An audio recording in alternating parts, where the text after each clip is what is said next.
Today we will look at how Disney has altered the way they make movies to adapt to the modern perception of who women are and what they are expected to be.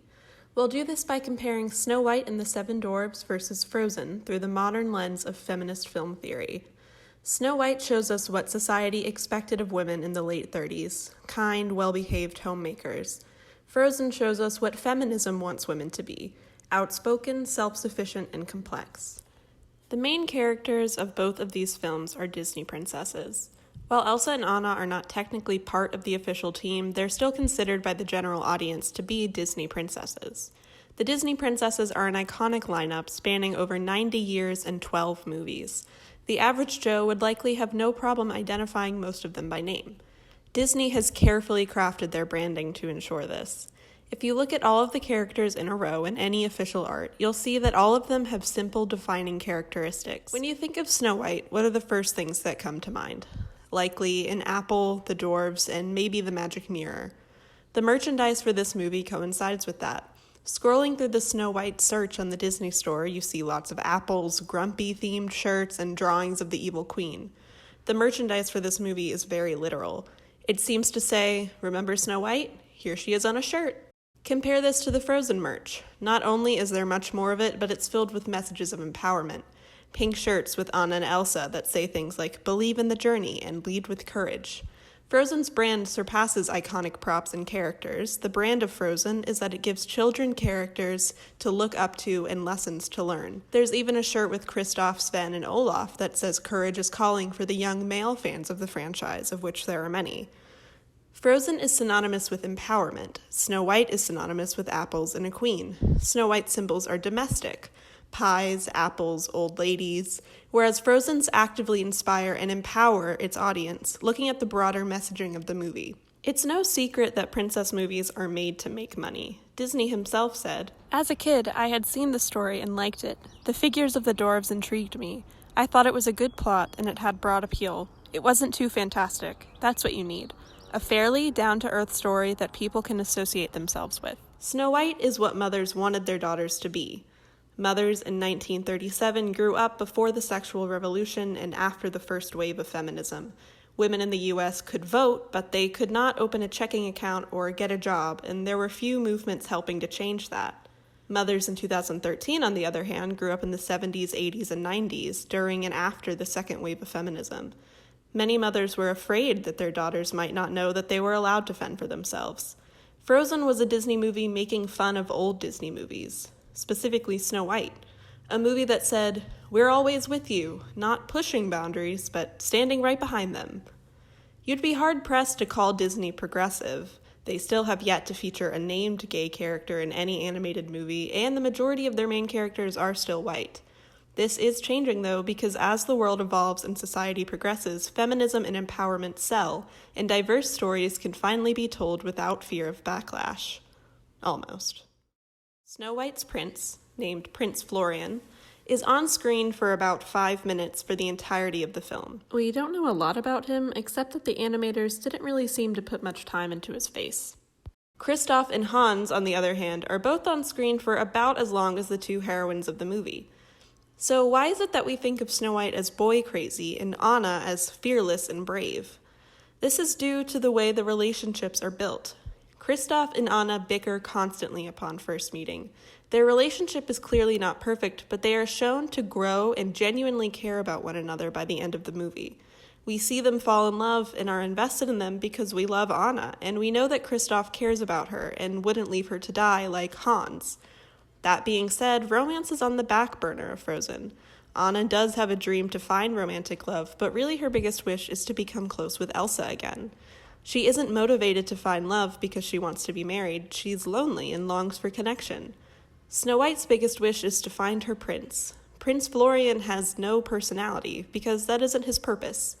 The audience doesn't need to fall in love with him the way Snow White does. We just need to know that Snow White is in love with him and that he is who she wants to be with.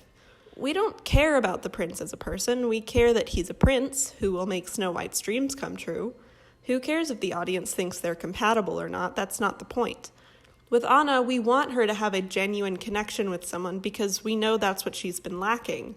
Our wants for both of these characters is for them to be happy, And for Snow White, the only thing that would make her really happy is marrying a prince. For Anna, several things could make her happy: having a relationship with her sister, falling in love, making a friend. Romance isn't her only choice. In fact, it's probably not even her first choice. Frozen would not exist without Snow White. Snow White set in place the tropes and themes that Frozen plays with. The best examples of this are the two scenes depicting true love's kiss. First, we have Snow White. The scene starts with a shot of the prince seeing her in the forest, and we've been told that he spent months searching for her. The music shifts into one song, which he sang to Snow White when they met. The shot fades to the prince approaching Snow White, and as the camera zooms from a wide shot to a medium shot, we cut to a close-up of the two faces, and the music swells with our anticipation. We know that the only thing that can save her is love's first kiss. And for a second, we don't know if it worked, and we watch the animals look down in disappointment. But as the song starts reprising Snow White's dream,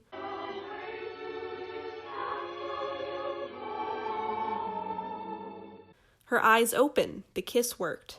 The characters rejoice, and the prince lifts Snow White into his arms, and we get a tracking shot as the two go off together, almost like we are part of the celebration. This scene is one of the first ever mentions of true love's first kiss. Believe it or not, this is not a part of the original fairy tale and fully a Disney concoction. This joyous celebration is what audiences expect from Disney after 76 years of precedent in 2013. So what happens? Well, it starts out in a similar way. Hans looks at Anna, who is in fact conscious and consenting, and we have a beautiful swell of Hans's theme, and the audience is ready for that classic Disney antidote to save her. We're in a close-up right in the action, and right at the last second, Hans's expression changes, and we get the line that made a 10-year-old me scream in the theater. If only there was someone out there who loved you. Our expectations are completely subverted. Immediately, Hans walks away, and we get an over-the-shoulder shot of the beginnings of his monologue. This scene is a quintessential example of Frozen's desire to unteach every trope Disney had become known for. One of the more iconic moments of the movie is when Anna introduces Hans to Elsa and she says, "You can't marry a man you just met." This sentiment is echoed by Kristoff later in the movie. Who marries a man she just met? Anna defends her choice by replying, If it's true love. Whoa! Of course, by the end of the movie we learn that Anna was wrong. She should not have trusted Hans, and she pays the price for it. Snow White knows her prince for a little over a second before she becomes charmed by his creepy stalker song that he sings in her backyard. Frozen is clearly taking a jab at this staple of the classic genre, while also trying to teach young girls that the idea of true love that was pushed to them in the 40s and 50s was maybe not the right idea. Let's take a look at Anna's songs, written by husband and wife team Kristen Anderson Lopez and Robert Lopez. Her first song, Do You Want to Build a Snowman, montages her adolescence and her constant desire to spend time with her sister. For the first time in forever, the song she sings as she waits for the gates of the castle to open is about her wish to see people and do things she hasn't done before. Only one verse of this song mentions the idea of finding a romantic partner. Next is Love is an Open Door, her duet with love interest Hans. Even this song is not necessarily about being in love with Hans, but about not having to be alone anymore. Compare this to two of Snow White's songs, written by composers Lee Harline, Frank Churchill, and Paul Smith, entitled Someday My Prince Will Come and I'm Wishing. Both are explicitly about Snow White's dream of falling in love with the prince and living happily ever after. There isn't anything outright wrong with the dream of falling in love, but when it's a character's only desire, especially a character designed to teach young girls who they should strive to be, this falls apart under the modern eye. Snow White has no wants beyond romance, while Anna desires romance only to combat her bigger issue, which is loneliness. We aren't told why Snow White wants to be married, just that she does. Snow's other major song is Whistle While You Work, a song about how humming a merry tune can make any chore fun. The song mainly just reinforces her role as a homemaker in the movie, and it lets us know that she's perfectly happy with that. Snow White was the first ever animated feature film. Part of its mass appeal and wild success at the time was just that it was something that had never been seen before.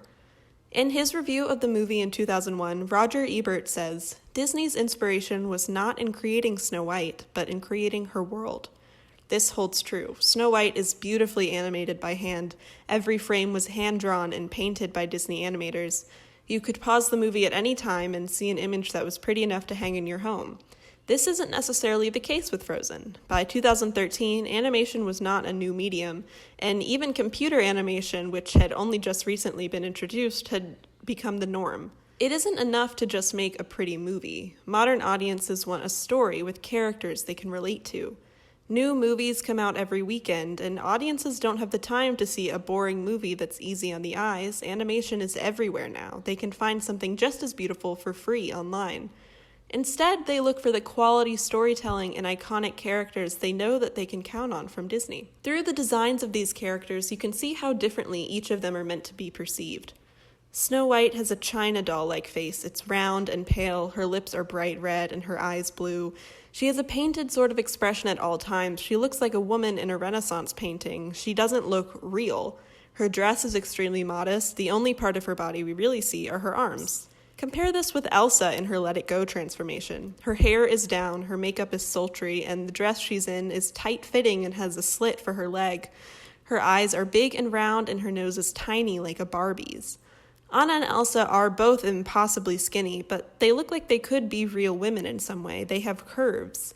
Their designs, while unrealistic, don't seem like a cartoonishly simplified version of a real woman. Disney's Frozen is a modern take on the classic tropes that the company itself set in place with Snow White and the Seven Dwarfs.